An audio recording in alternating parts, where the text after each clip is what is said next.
With the Khasi Hills and Jaintia Hills Autonomous District Council elections scheduled for tomorrow, authorities have heightened security to ensure a smooth polling process.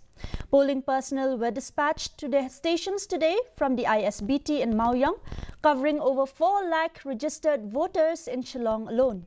Deputy Commissioner R.M. Kurba confirmed the deployment of 711 polling teams with additional security personnel for law enforcement.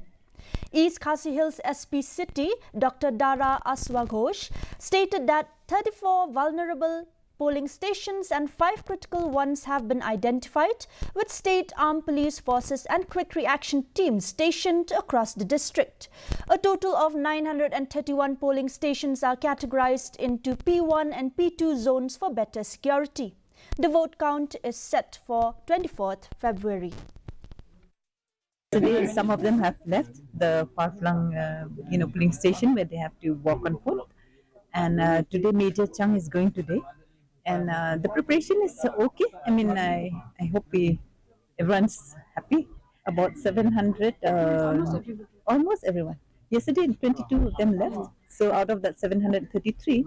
So 711 today.